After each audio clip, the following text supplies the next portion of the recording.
Hi friends, இந்த வீடியோல நம்ம important schemes and summits பத்தி தான் பார்க்க போறோம். Schemes அப்படின்னு பார்த்தீங்கன்னா அதாவது recent daysல நம்ம சென்ட்ரல் கவர்மெண்ட் கொண்டு வந்த சில important schemes பத்தி தெரிஞ்சுக்க போறோம். First scheme பாருங்க, PMAYG அதாவது பிரதான் மந்திரி ஆவாஸ் யோஜனா கிராமின். ஸோ இதில் இந்த கிராமின்ற வேர்ட்லேருந்தே நம்ம ஈஸியாக கண்டுபிடிச்சிடலாம். இந்த ஸ்கீமை கொண்டு வந்தது எந்த மினிஸ்ட்ரி அப்படின்னு பார்த்தீங்கன்னா மினிஸ்ட்ரி ஆஃப் ரூரல் டெவலப்மெண்ட். இப்போ இந்த திட்டத்தோட நேம்லேயே பாருங்கள், அடுத்து பார்த்தீங்கன்னா அதில் ஆவாஸ் அப்படின்னு இருக்கு. ஹிந்தியில் ஆவாஸ் அப்படின்னா தமிழில் இருப்பிடம், அதாவது ஹவுசிங் அந்த மாதிரி மீனிங்கில் வரும்.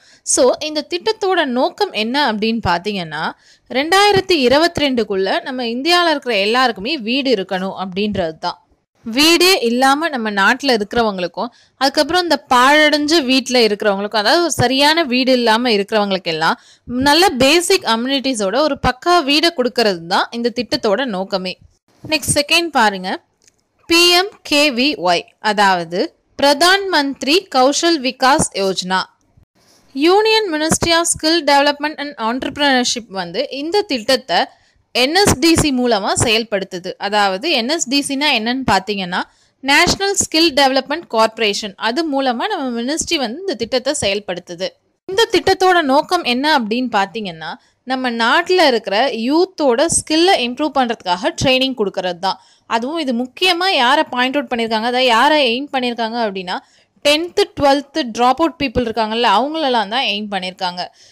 கிட்டத்தட்ட ஒரு 24 லட்சம் பேருக்கு இந்த ட்ரைனிங் கொடுக்கணும் அப்படின்றது தான் நோக்கமாக கொண்டு இருக்கு இந்த திட்டம். தேர்ட் ஒன் பாருங்க, பிரதான் மந்திரி ஃபசல் பீமா யோஜனா ஸ்கீம். இது பார்த்தீங்கன்னா பயிர்களுக்கான இன்சூரன்ஸ் ஸ்கீம். அதாவது விவசாயிகளுக்கு திடீர்னு வறட்சி ஏற்பட்டுட்டாலோ இல்லை மழை பெஞ்சிட்டாலோ அவங்க பயிர்லாம் கொஞ்சம் வீணாக போயிடுது. அதனால அவங்களுக்கு எதிர்பார்த்த க்ரோத் வராது.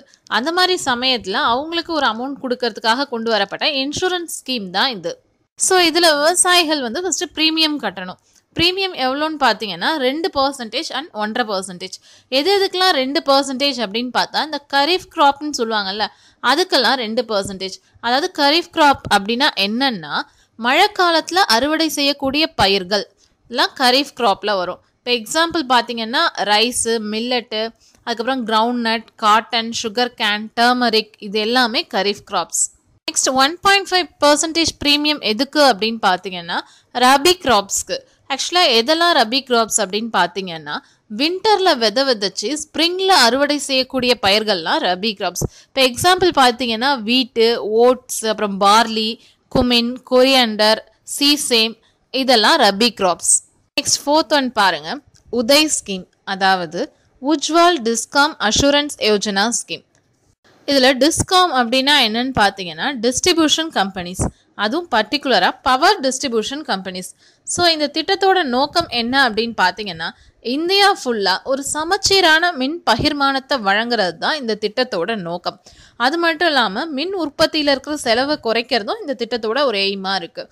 தமிழ்நாடு இந்த திட்டத்தில் ஜாயின் பண்ண 21வது ஸ்டேட். நெக்ஸ்ட் ஃபிஃப்த் ஒன் பாருங்கள், உஜாலா ஸ்கீம். ஸோ இப்போ உஜாலானது நமக்கு என்ன ஞாபகம் வரும்? சொட்டு நீளம் தான். ஸோ சொட்டு நீளம் போட்டால் நமக்கு ட்ரெஸ்லாம் நல்லா பிரைட்டாக இருக்கும் அப்படின்னு ஞாபகம் வச்சுக்கோங்க. ஸோ அப்போ இந்த ஸ்கீம் எதுக்கானது அப்படின்னா LED லைட்ஸ் ப்ரொவைட் பண்ணுறதுக்கானது. ஸோ LED லைட் பிரைட்டாக இருக்கும். ஸோ உஜாலானா LED ஞாபகம் வரணும். அந்த உஜாலாவோட ஃபுல் ஃபார்ம் பார்த்தீங்கன்னா Unnat Jyoti by affordable LEDs for all.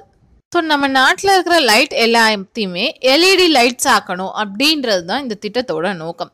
இதுக்கு நம்ம இந்தியாவோட சேர்ந்து, அதாவது நம்ம இந்தியாவுக்கு யார் துணை புரியுறாங்க அப்படின்னு பார்த்தீங்கன்னா IAE அதாவது இன்டர்நேஷ்னல் எனர்ஜி ஏஜென்சி நம்ம இந்தியாவோட ஒரு பார்ட்னராக இருக்குது இந்த திட்டத்தை இம்ப்ளிமெண்ட் பண்ணுறதுக்காக.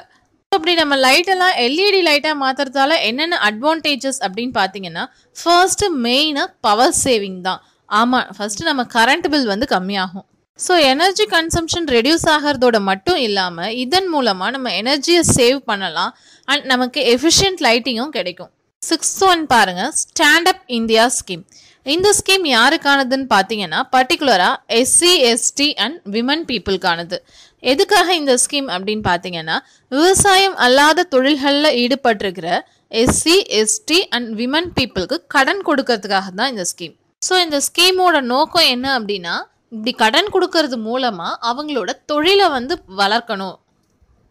ஸோ எவ்வளோ லோன் தராங்க அப்படின்னு பார்த்தீங்கன்னா 10 lakh rupeesலேருந்து 1 crore வரைக்கும் லோன் தராங்க. நெக்ஸ்ட் 7th ஒன் பாருங்க, டே நல், அதாவது Deen Dayal Antyodaya Yojana national urban livelihoods mission அப்படின்றது. இதோட எய்ம் என்ன அப்படின்னு பார்த்தீங்கன்னா அர்பனில் வாழற புவர் பீப்புளோட வாழ்க்கை தரத்தை இம்ப்ரூவ் பண்ணுறது தான். அதை எப்படி இம்ப்ரூவ் பண்ணுவாங்க அப்படின்னா அவங்களுக்கு சுய வேலை வாய்ப்புக்கான வாய்ப்புகளை கொடுக்கறது மூலமாகவும், அது மட்டும் இல்லாமல் அவங்களுக்கான வேலை வாய்ப்பு ஆப்பர்ச்சுனிட்டிஸை இன்க்ரீஸ் பண்ணுறது மூலமாகவும் அவங்க வாழ்க்கை தரத்தை உயர்த்துறது தான் நோக்கமாக வச்சுருக்காங்க. ஆக்சுவலாக இந்த ஸ்கீமில் பார்த்தீங்கன்னா நம்ம தமிழ்நாட்டில் தான் நிறைய டவுன்ஸை வந்து கவர் பண்ணியிருக்காங்க. நம்ம தமிழ்நாட்டில் 661 நகரங்களில் வந்து இந்த ஸ்கீம் இருக்குது. இந்த ஸ்கீமோட பழைய நேம் என்ன அப்படின்னு பார்த்தீங்கன்னா நேஷ்னல் அர்பன் லைவ்லிஹுட்ஸ் மிஷன்ன்றது தான். அதாவது செகண்ட் ஆஃப் மட்டும்தான். 8th ஒன் பார்த்தீங்கன்னா BBB ஸ்கீம், அதாவது பேட்டி பச்சோ பேட்டி பதோ ஸ்கீம். இந்த ஸ்கீம் வந்து பார்த்தீங்கன்னா பெண் குழந்தைகளை காக்கிறதுக்கான ஒரு ஸ்கீம். இதை ஃபர்ஸ்ட் எங்கே லான்ச் பண்ணாங்க அப்படின்னா ஹரியானாவில் இருக்கிற பானிபட்டில் நம்ம பிரைம் மினிஸ்டர் லான்ச் பண்ணார். எதுக்காக இதை லான்ச் பண்ணுறதுக்கு ஹரியானாவை சூஸ் பண்ணாங்க அப்படின்னா அங்கே தான் பெண் குழந்தைகளோட விகிதம் வந்து கம்மியாக இருக்குது. அதாவது 2011 ஸ்டாட்டிஸ்டிக்ஸ் படி ஹரியானாவில் 1000 ஆண்களுக்கு 879 பெண்கள் தான் இருக்காங்க. இதே ஆல் ஓவர் இந்தியாவில் பார்த்தீங்கன்னா 1000 ஆண்களுக்கு 940 பெண்கள் இருக்காங்க. ஹரியானாவில் பெண் குழந்தைகள் எண்ணிக்கை கம்மியாக இருக்கிறதால அங்கே ஃபர்ஸ்ட் இந்த ஸ்கீமை லான்ச் பண்ணாங்க. 9th ஒன் பாருங்க, மிஷன் இந்திரா தனுஷ், அதாவது இது வானவில்லோட 7 நிறங்களை சித்தரிக்குது. இதோட எய்ம் என்ன அப்படின்னா 2020 அப்போ எல்லா குழந்தைகளுக்கும் வந்து தடுப்பூசி போட்டிருக்கணும். எதுக்கான தடுப்பூசி அப்படின்னா முக்கியமான 7 நோய்களிலிருந்து அவங்கள பாதுகாக்கிறதுக்கான தடுப்பூசிகளை போட்டிருக்கணும் அப்படின்றது தான். அந்த 7 டிசீஸ் என்னென்ன அப்படின்னு பார்த்தீங்கன்னா diphtheria, whooping cough, tetanus, polio, tuberculosis, measles and hepatitis B. இந்த 7 வியாதிகளிலிருந்தும் குழந்தைகளை சேவ் பண்ணுறதுக்காக அவங்களுக்கு தடுப்பூசி கொடுத்துருக்கணும். ஸோ இந்த யூனிவர்சல் வேக்சினேஷன் ப்ரோக்ராம் படி எல்லா குழந்தைகளுக்கும் தடுப்பூசி வந்து இலவசமாக போடப்படுது. இதில் பார்த்தீங்கன்னா இந்த ஸ்கீம் பேர் வந்து மிஷன் இந்திரா தனுஷ். நல்லா ஞாபகம் வச்சுக்கோங்க, வெறும் இந்திரா தனுஷ் கிடையாது, மிஷன் இந்திரா தனுஷ். ஏன்னா ஜஸ்ட் இந்திரா தனுஷ் அப்படின்னா அது வேற ஒரு ஸ்கீம். அது என்ன ஸ்கீம் அப்படின்னு பார்த்தீங்கன்னா பப்ளிக் செக்டரோட பேங்க்ஸ் எல்லாம் புதுப்பிக்கிறதுக்கான ஒரு ஸ்கீம் தான் இந்திரா தனுஷ். இதே மிஷன் இந்திரா தனுஷ் அப்படின்னா அது வந்து இந்த வேக்சினேஷன் ஸ்கீம். 10th ஒன் பாருங்க, MGNREGA, அதாவது Mahatma Gandhi national rural employment guarantee act. இது வேற எதுவும் கிடையாது, இந்த 100 நாள் வேலை திட்டம் தான் இது.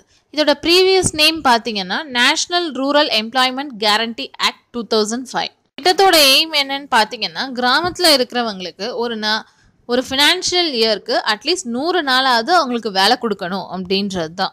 11th ஒன் பாருங்க, உதான் ஸ்கீம், அதாவது உதே தேஷ்கா ஆம் நாகரிக் அப்படின்ற ஒரு ஸ்கீம்.